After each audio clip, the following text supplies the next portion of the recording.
Welcome to another mini blog. তো এই দুপুরের দিকে পার্সেল এসেছিলো, তো ভাবলাম সেগুলোকেই আনবক্সিং একটা ভিডিও তুলে নিই।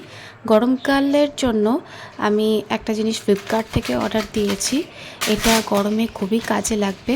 আমি গরমকালে DIY টোনার খুব ইউজ করি, বানাই।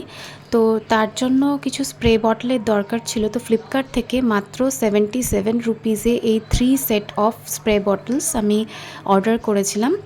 দেখলাম বেশ ভালোই কোয়ালিটির এসছে। তো এবার আমার DIY টোনার বানানোর জন্য সব রেডি হয়ে গেছে। খুব শীঘ্রই চ্যানেলে ব্লগ দেবো যে কী টোনার আমি হোমমেড বানাচ্ছি। এরপরে ঈদ উপলক্ষে আমাদের যে হাউস হেল্প আছে তার জন্য এই 3 পিস সেট অর্ডার করেছিলাম, ঈদে গিফট করব সেই জন্য। তো এইটা হচ্ছে বডির নেকের কাছের ডিজাইনটা, পুরো সব জারি আর থ্রেড ওয়ার্ক করা, বেশ বিউটিফুল কালারটা।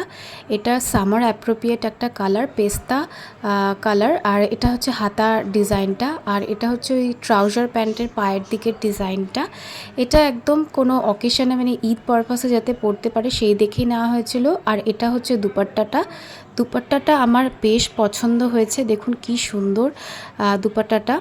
এই স্প্রে বটল অথবা এই কুর্তা সেটের কমিউনিটি পোস্টে আমি লিংক দিয়ে দেবো যদি আপনারা চান তাহলেই। এই ভিডিও শ্যুট করতে করতে প্রচণ্ড তেষ্টা পেয়ে গেছিলো, তো মাটির বোতলে জলটা খেয়ে নিচ্ছি। অ্যান্ড ট্রাস্ট মি, পুরো ফ্রিজের মতনই ঠান্ডা থাকে জলটা। ফ্রিজের জল যেহেতু আমি খাই না, তো মাটির বোতলেই জল রেখে খাই, দারুণ ঠান্ডা থাকে। বিকেলের দিকে একটুখানি ফ্রুট স্যালাড খেয়ে নিচ্ছিলাম। What I eat in a day for summers for weight loss, এটা আমি কিন্তু অলরেডি চ্যানেলে আপলোড করে রেখেছি, চাইলে চেক আউট করতে পারেন। এই ভিডিওর নিচে লিংক দিয়ে দেবো। যদি ভিডিওটা ভালো লাগে চ্যানেলটিকে সাবস্ক্রাইব করুন। বাই।